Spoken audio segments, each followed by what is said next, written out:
Ave María Purísima, sin pecado concebida. Hoy terminamos el capítulo 12, versículos 13 a 17. En el nombre del Padre, del Hijo, del Espíritu Santo. Amén.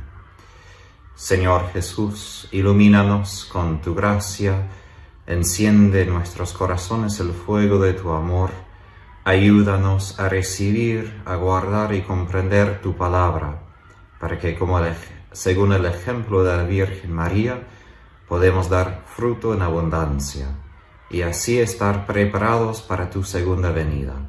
Todo eso pedimos en tu nombre, Jesús nuestro Señor. Amén. María, Madre de Misericordia, ruega por nosotros. En el nombre del Padre, del Hijo, del Espíritu Santo. Amén.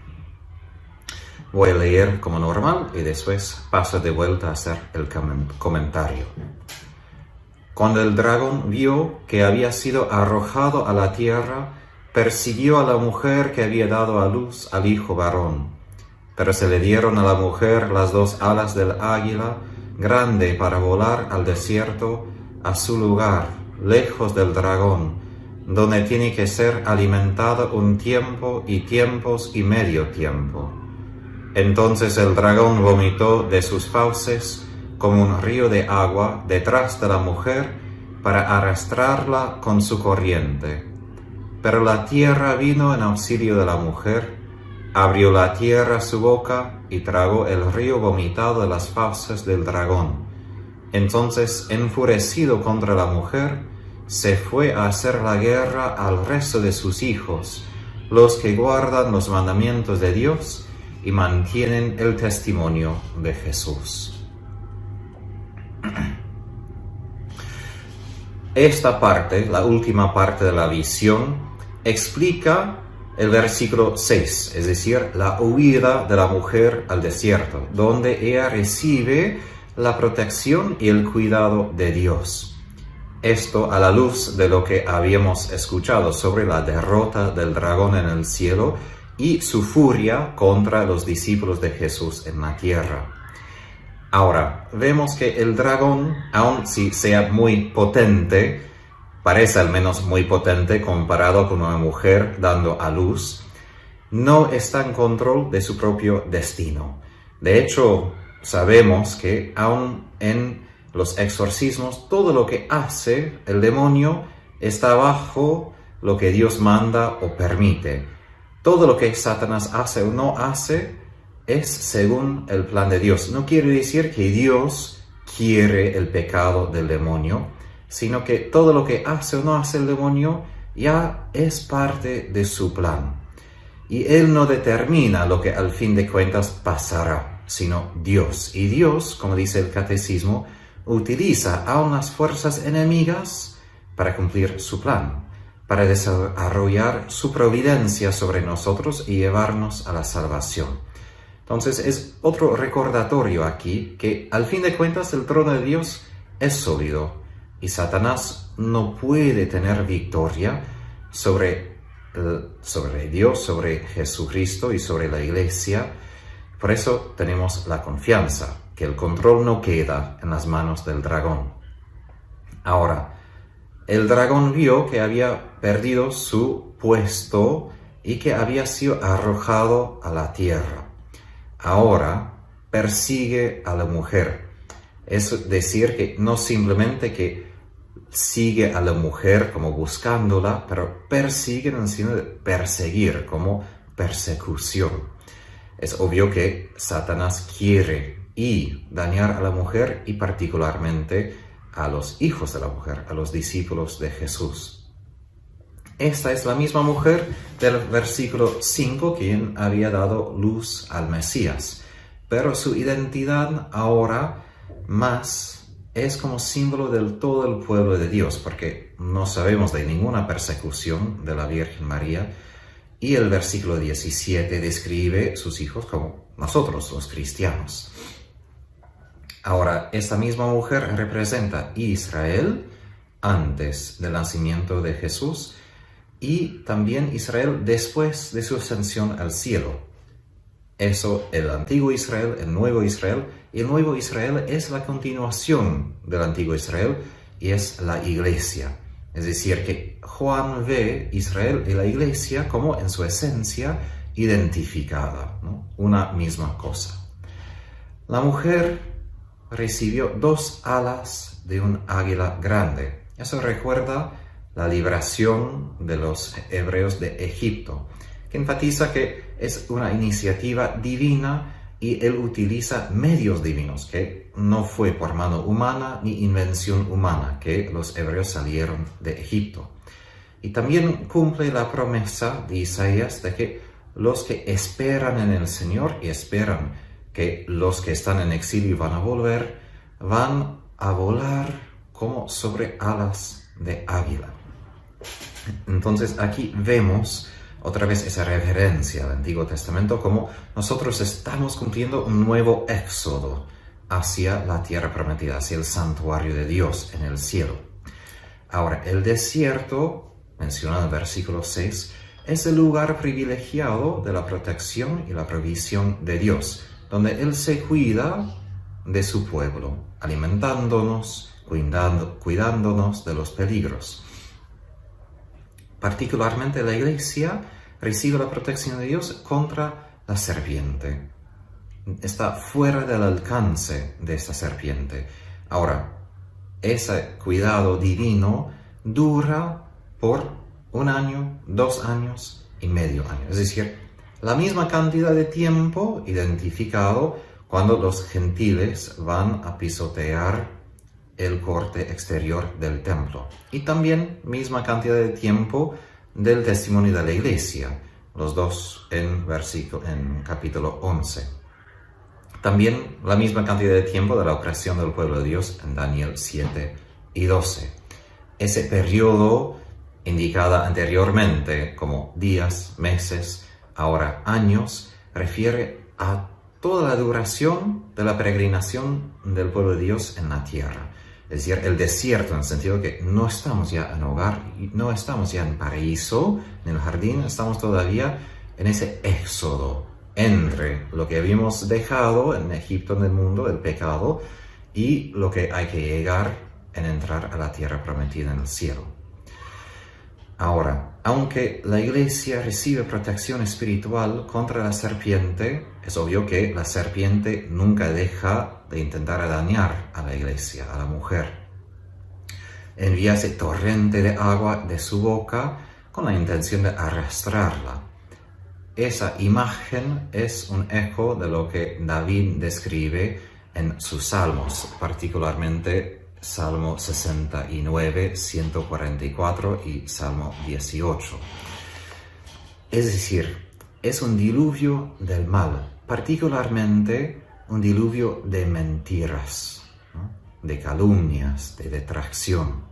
Entonces, que todo esto viene de la boca de la serpiente indica que es lo que produce el padre de la mentira. Mentiras, falsedades. Porque sabemos, Satanás es quien decepciona, como dice Jesús en el Evangelio de San Juan y Pablo en la segunda carta de los Tesalonicenses. Y sabemos que las últimas etapas de la historia antes de la venida de Jesús serán marcadas por una decepción satánica. Y una decepción puede ser global, es decir, como nunca ha visto antes en la historia del mundo. Aquí podemos hacer la reflexión sobre dónde estamos nosotros en cuanto al tiempo, porque también encontramos la dificultad de defender a la verdad, no simplemente porque las mentiras parecen verdaderas, sino porque de verdad hay un diluvio, hay una cantidad desbordante de mentiras de todos lados todo el tiempo. Ahora, Dios no deja a la mujer a sus propios recursos, sino provee un rescate sobrenatural como respuesta a ese ataque sobrenatural. Es decir, ataque que viene de la serpiente. La tierra abrió su boca y tragó el diluvio que vino del dragón. Eso recuerda eventos en el Antiguo Testamento cuando la tierra se abrió y tragó los que estaban atacando o decepcionando al pueblo de Dios. Por ejemplo, en Éxodo 15, los libros de Números 16 o Deuteronomio 11.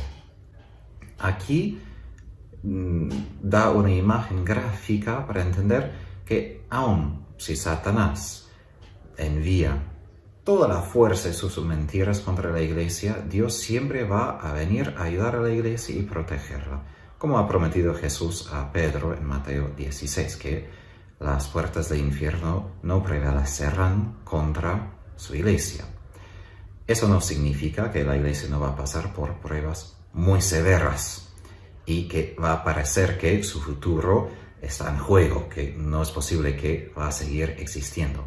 Pero tenemos la promesa de Jesús. No que todo estará bien en el sentido de que nunca vamos a sufrir, pero justo a través de tantas cruces vamos a llegar a la gloria de la resurrección con Jesús.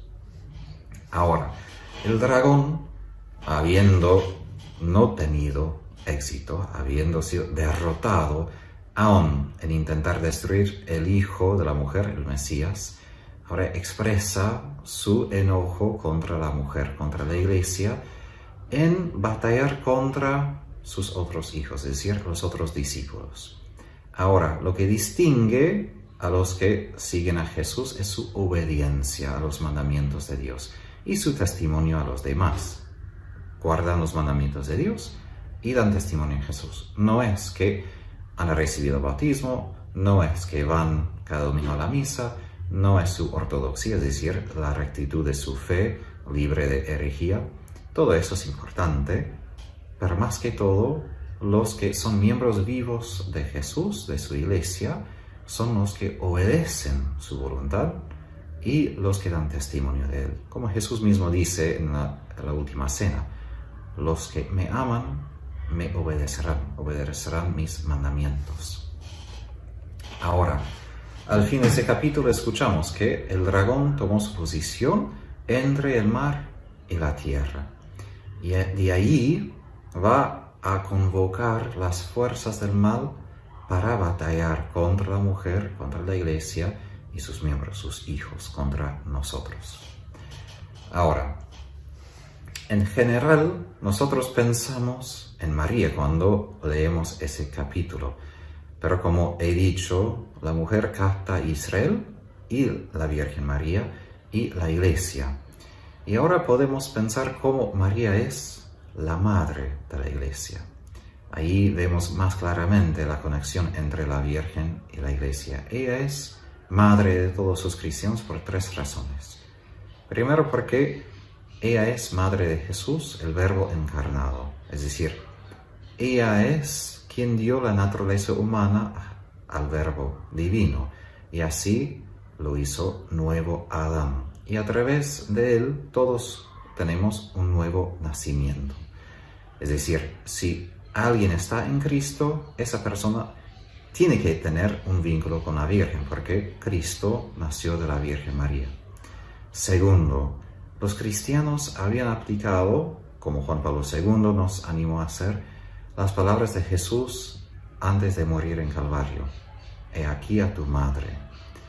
Es decir, que esas palabras no solo se dirigen a Juan en ese tiempo en Calvario, sino a todos nosotros, recibir a la Virgen como nuestra propia madre. Fue San Ambrosio quien primero había llamado a la Virgen madre de la Iglesia, y somos sus hijos cuando nosotros también la imitamos en decir sí a su voluntad, cuando creemos que lo que el Señor ha prometido y dicho, Él cumplirá, y cuando guardamos los mandamientos de Dios y damos testimonio de Jesús. Por estas tres razones, somos hijos de la Virgen y somos hijos de la Virgen que es Madre de la Iglesia. Ahora, en ella vemos la promesa de Jesús ya cumplida, de que las puertas, las fuerzas del infierno no prevalecerán contra ella, porque de hecho como inmaculada, ella ni pecó ni una vez. Es para nosotros casi impensable cómo llegar a una tal santidad, pero fue don de Dios, obra de su gracia, y también como el Señor cumplió ese milagro en la Virgen, puede también conservar, preservar a la Iglesia de toda mancha y puede purificarla de toda mancha, pero no sin las pruebas. Y así nosotros debemos vivir con esa conciencia de que Satanás nos persigue, y aún más si queremos seguir a Jesús, si queremos perseverar, obvio que nos va a perseguir.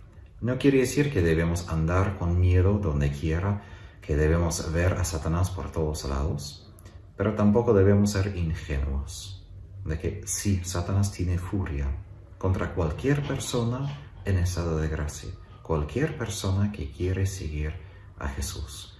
Es importante reconocer que estamos en esa batalla, porque justo el enemigo más que todo quiere utilizar el elemento de la sorpresa para hacer una emboscada y hacernos caer. Pero si ya sabemos, entonces ya tenemos una protección.